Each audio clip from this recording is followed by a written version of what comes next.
आप देख रहे हैं अल्फा डिफेंस हिंदी में आपका स्वागत है। आप सभी को याद होगा कुछ समय पहले flying wedge defence and aerospace की तरफ से बैंगलोर में एक इवेंट किया गया था जहां पर उन्होंने अपना बॉम्बर यूएवी अनवील किया था। वैसे तो बेसिकली एक मॉडल था, लेकिन कंपनी के फाउंडर की तरफ से अलग अलग जगहों पर यह क्लेम किया जा रहा है कि आने वाले कुछ महीनों के अंदर यह एयरक्राफ्ट अपनी पहली उड़ान भरेगा।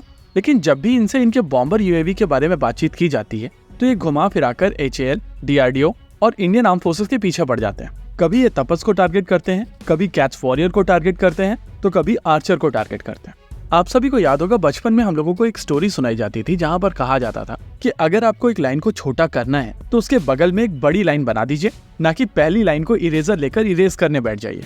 इनको अगर अपने प्रोडक्ट के बारे में बातचीत करनी है तो वहां पर कैच वॉरियर या तपस को टारगेट करने की आवश्यकता नहीं है, स्पेसिफिकली तब जब आप जो सिस्टम बनाने की बातचीत कर रहे हैं वो कैपेबिलिटीज में इनके 10% के भी बराबर नहीं है। देखिए, ये बात सच है कि जब इनकी तरफ से अपने बॉम्बर यूएवी को अनवील किया गया था तो लोगों ने इनका बहुत मजाक उड़ाया था। किसी ने इनके सिस्टम को फ्लाइंग पोटैटो कहा था तो किसी ने इसको मोटा ड्रोन कहकर डिस्कार्ड कर दिया था। पर्सनली मेरा मानना है कि डिफेंस फैंस को इस तरीके से इनको ट्रोल नहीं करना चाहिए था, लेकिन उसके बाद ये जो चीजें कर रहे हैं वो भी सही नहीं है। देखिए, flying wedge defence and aerospace की तरफ से जो सिस्टम अनवील किया गया था उसका नाम था FWD-200B।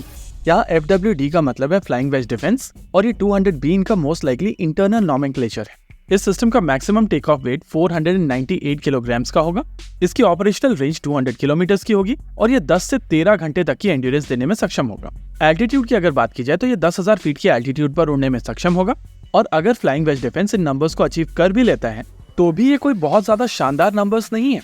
DRDO की तरफ से 1996 में एक ड्रोन बनाया गया था जिसका नाम था निशान। उस ड्रोन का वेट था लगभग 350 किलोग्राम और ये 5 घंटे से ज्यादा की एंड्योरेंस देने में सक्षम था।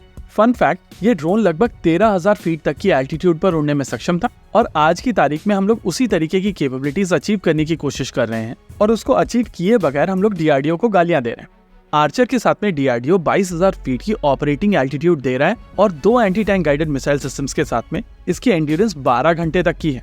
तपस के साथ में आप 28,000 फीट की एल्टीट्यूड पर जा सकते हैं और 18 घंटे तक एयरबॉर्न रह सकते हैं। फन फैक्ट, ये सारे के सारे सिस्टम इंडियन आर्म फोर्सेस की रिक्वायरमेंट को पूर्ण नहीं कर पाए हैं और इम्प्रूव निशांत वाली स्पेसिफिकेशन के साथ में ये सिस्टम, जिसको अभी तक फ्लाइंग वेज डिफेंस बना नहीं पाया है, वो आर्चर और तपस के करीब भी नहीं आता है। इसके अलावा इनकी तरफ से कैच वॉरियर को लेकर भी कुछ चीजें कही गई हैं जिनको यहाँ पर एड्रेस करना जरूरी है। देखिए, जब तक हम लोग आर्चर, तपस और निशांत जैसे प्लेटफॉर्म की बात कर रहे थे तो ये बेसिक यूएवीज हैं जिनका काम है हवा में उड़ना, इलेक्ट्रो ऑप्टिकल सिस्टम की मदद से सर्वेलेंस देना और अगर इनके साथ में मिसाइल सिस्टम इंटीग्रेटेड है तो उसको ड्रॉप करना। लेकिन अगर आप कैच वॉरियर की बात कर रहे हैं तो वो ऑल टुगेदर एक अलग बीस्ट है, क्योंकि यहाँ पर हम लोग एक लॉयल विंगमैन ड्रोन की बात कर रहे हैं। विंगमैन का मतलब आप समझते हैं?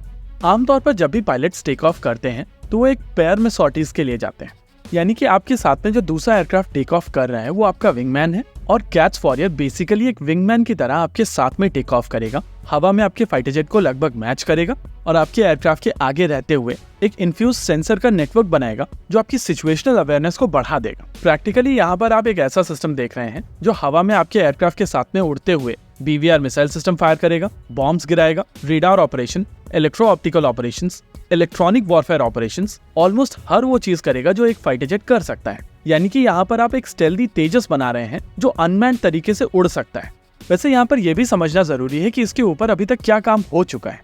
HAL की तरफ से किरण एयरक्राफ्ट को मॉडिफाई करके उसको अनमैन्ड तरीके से ऑपरेट किया गया है, यानी कि आप कंट्रोल लॉस को मास्टर कर रहे हैं। उन कंट्रोल लॉस को यूज करते हुए आपने एक छोटा प्रोटोटाइप बनाया था जहां पर टेस्टिंग कंप्लीट कर ली गई है, यानी कि ये चीजें मास्टर हो चुकी हैं। अब रिसेंटली एक फुल स्केल वर्जन के ऊपर काम शुरू हुआ है जिसके वर्क ऑर्डर्स वेंडर्स को दिए जा चुके हैं और यहाँ से 18 महीने के अंदर आपको एक्चुअल सिस्टम देखने मिल जाए।